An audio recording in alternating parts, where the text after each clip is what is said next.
Hi, ഇന്നത്തെ vlog ഒരു cooking video ആണ് കേട്ടോ. വേറെ ഒന്നുമില്ല, തമ്മിൽ കണ്ട പോലെ തന്നെ 2 മീൻ കിട്ടി. അപ്പം മീൻ ഇഷ്ടമില്ലാത്തവരാരാണ് അല്ലേ? എല്ലാവർക്കും തന്നെ മീൻ ഇഷ്ടമാണ്. പ്രത്യേകിച്ച് നമ്മൾ മലയാളികൾക്ക് മീൻ കറി അതൊരു വലിയൊരു സംഭവം തന്നെയാണ്. ഇച്ചിരി കുടംപുളിയൊക്കെ ഇട്ട് അത്യാവശ്യം നല്ല പുളി എരിവൊക്കെ വന്നാലേ മീൻ കറിക്കൊരു സ്വാദാകത്തുള്ളൂ അല്ലേ? അപ്പോൾ എല്ലാവർക്കും വേൾഡ് അറൗണ്ട് ബിരിയുടെ പുതിയ വ്ളോഗിലേക്ക് സ്വാഗതം. ഇന്ന് ഒരു കുക്കിംഗ് വ്ളോഗാണ് കേട്ടോ. ഇച്ചിരി മീൻകറി ഉണ്ടാക്കുക. എനിക്കറിയാവുന്ന കാര്യങ്ങളൊക്കെ വെച്ചിട്ടുള്ള ഇൻഗ്രീഡിയൻസ് ഒക്കെ വെച്ചിട്ടുള്ള മീൻകറിയാണ്. അപ്പോൾ എനിക്കിന്ന് 2 ആവോലി കിട്ടി. ഇതാണ് ആവോലി.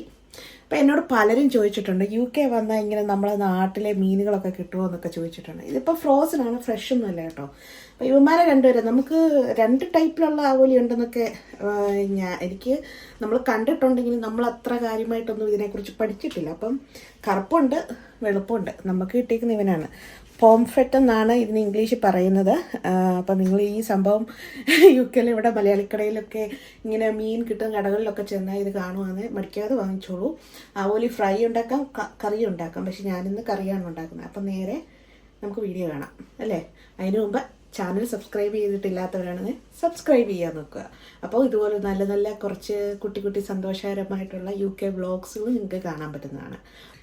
ഞാനിപ്പം ഈ 2 മീനെന്ന് പറഞ്ഞാൽ ഏകദേശം 1/2 കിലോയുടെ അടുത്തോളം വരുന്നതാണ് ഒരു മീൻ തന്നെ. അപ്പോൾ അതിനെ എടുത്തേക്കുന്നതെന്ന് പറഞ്ഞാൽ നമ്മുടെ ചെറിയുള്ളി എടുത്തിട്ടുണ്ട്, ഒരു 1.5 കഷ്ണം ഇഞ്ചി അരിഞ്ഞിട്ടുണ്ട്, ഒരു 10 വെളുത്തുള്ളികളും എടുത്തിട്ടുണ്ട്. പിന്നെ നമ്മുടെ സ്വന്തം ഗാർഡനിൽ നിന്ന് പറിച്ചെടുത്ത കാന്താരിമുളകാണ് കേട്ടോ. അവനവൻ്റെ എരിക്കനുസരിച്ച് വേണം ഇതൊക്കെ. ഞങ്ങളൊന്നും ഇത്രയും ഈ പറഞ്ഞൊന്നും എരി ഉപയോഗിക്കുന്നവരല്ല, പിള്ളേർക്കൊക്കെ വേണ്ടി. അപ്പം നമ്മുടെ ഇഷ്ടത്തിനനുസരിച്ച്. അപ്പോൾ ഇന്നത്തെ ഇച്ചിരി എരിവും പുളിയും ഇച്ചിരി മുമ്പോട്ട് നിൽക്കുന്ന കറിയാണ് കേട്ടോ. പുളിയൊക്കെ എടുത്ത് വെള്ളത്തിലിട്ടിട്ടുണ്ട്.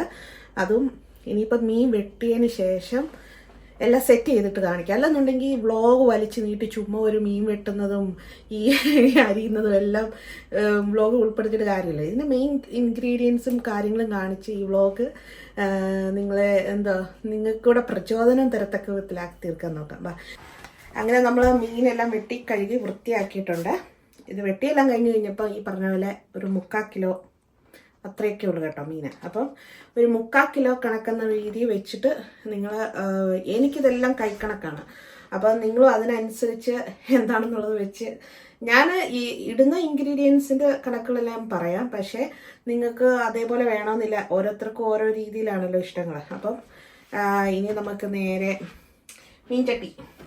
മീൻചട്ടിയൊക്കെ ഇവിടെ കിട്ടുമോയെന്നൊക്കെ ഓരോരുത്തർ ചോദിക്കുന്നുണ്ടായിരുന്നു. ഇതൊക്കെ നാട്ടിൽ നിന്ന് കൊണ്ടുവന്നതും ഇവിടെ നിന്ന് വാങ്ങിച്ചതും ഒക്കെ ഉണ്ട് കേട്ടോ. ഇതൊക്കെ ഇവിടെ എല്ലാം മലയാളിക്കടകളിൽ, ഇന്ത്യൻ സ്റ്റോറുകളിൽ, മലയാളിക്കടയിൽ നിന്നല്ല ഇന്ത്യൻ സ്റ്റോറുകളിലൊക്കെ മിക്കപ്പോഴും കിട്ടാറുള്ള സംഭവങ്ങളൊക്കെ തന്നെയാണ്.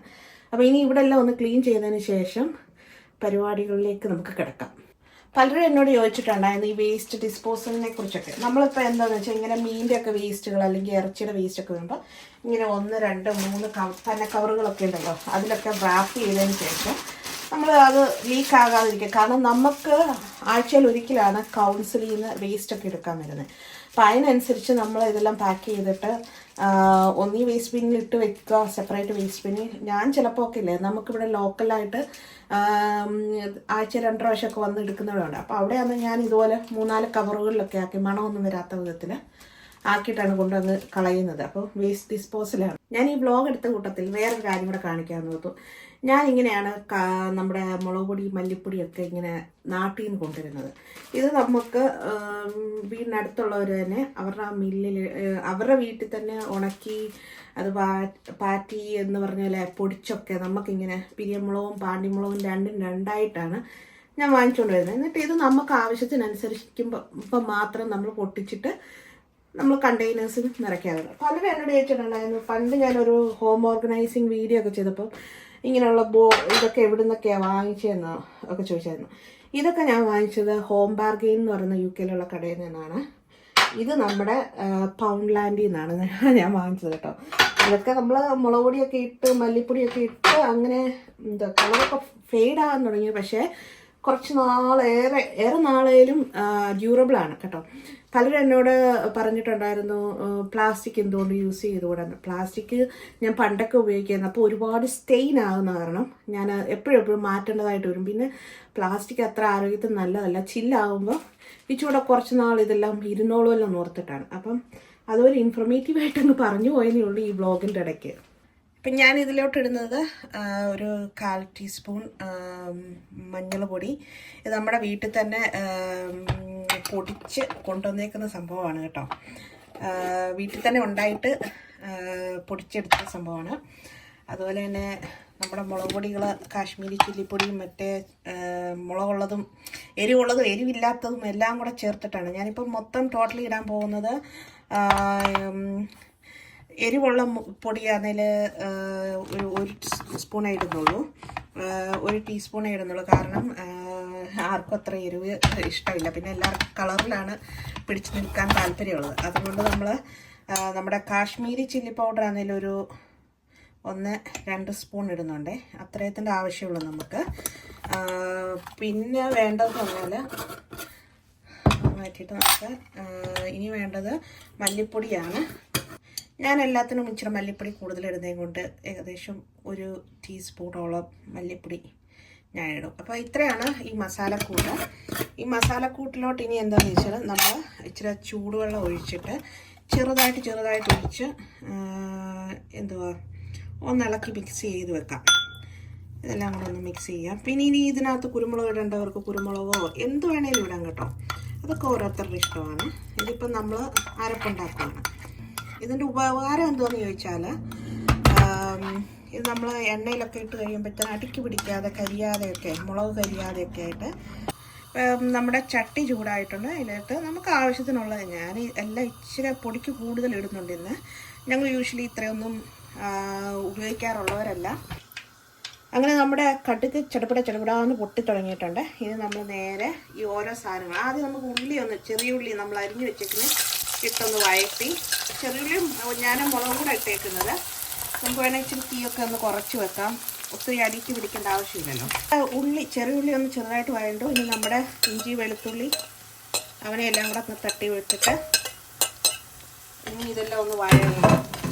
അങ്ങനെ നമ്മുടെ ഉള്ളിയും ഉള്ളിയും കാന്താരിയും, പച്ചമുളകല്ല കാന്താരിയും നമ്മുടെ വെളുത്തുള്ളി ഇഞ്ചി എല്ലാം കൂടെ അത്യാവശ്യം ഒന്ന് വഴണ്ടു. ഇനി നമുക്ക് നമ്മുടെ അരപ്പിനെ അങ്ങോട്ട് ഇടാം.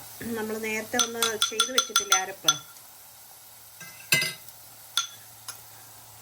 അവനെ ഒന്ന് ഇട്ടിട്ട് നമ്മൾ ഈ ശ്രദ്ധിക്കേണ്ട ഒരു കാര്യം എന്ന് വെച്ചാൽ തീ നന്നായിട്ട് കുറച്ച് വെച്ചിട്ട് വേണം ചെയ്യാനേ. കാരണം അല്ല ഇവനാന്നല്ലേ കരിഞ്ഞു പോകും, മുളകല്ലേ.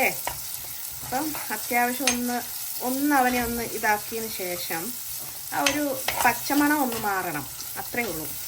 അതിന് ശേഷം നമുക്ക് ഇതിനകത്തോട്ട് ഞാൻ പ്രിഫർ ചെയ്യുന്നത് ഇച്ചിരി തിളച്ച ചൂടുവെള്ളം ഒഴിക്കുന്നതായിരിക്കും ഏറ്റവും ബെറ്റർ. ഞാൻ ഈ പറഞ്ഞ പോലെ പുളിയാണെങ്കിലും ഒരു ഇപ്പം കണ്ടോ അത്യാവശ്യം ഈ ഒരു പരുവമായി, എണ്ണ തെളിഞ്ഞു വന്നു. അപ്പോൾ ആ മസാല ഒരു അത്യാവശ്യം മൂത്ത് കഴിഞ്ഞിട്ടുണ്ട്. ഇനി അതെടുത്ത് ആ പാത്രത്തിൽ തന്നെ നമുക്ക് ചൂടുവെള്ളത്തിൽ കഴുകിയിട്ട് അതങ്ങ് ഒഴിക്കാം. ഞാൻ ഈ പറഞ്ഞ നമ്മുടെ പുളിയൊക്കെ ആണെങ്കിൽ പോലും ഇളം ചൂടുവെള്ളത്തിലാണ്, ഇളം ചൂടുവെള്ളത്തിലായിരുന്നു കഴുകിയിട്ട് ഇട്ട് വെച്ചിരുന്നത്. നമുക്ക് അത്യാവശ്യം മീനൊക്കെ നല്ല പുളി വേണം, അല്ലെന്നുണ്ടെങ്കിൽ എന്താ പറയുന്നത് അതിന് രുചിയില്ല. കണ്ടോ ഈ ഒരു പരുവമായി വരും. ഇനിയിപ്പം നേരെ തീരി കൂട്ടി വെക്കുക. നമുക്ക് ആവശ്യത്തിനുള്ള ചാറിനനുസരിച്ച് വേണം. മീൻ മൂടിക്കിടക്കുന്ന വിധത്തിലുള്ള വെള്ളമേ ഒഴിക്കാവൂ. ഇനി അഥവാ വേണമെന്നുള്ളവർ വീണ്ടും ഈ പറഞ്ഞ പോലെ അഡീഷണൽ ചൂടുവെള്ളം ഒഴിക്കുക.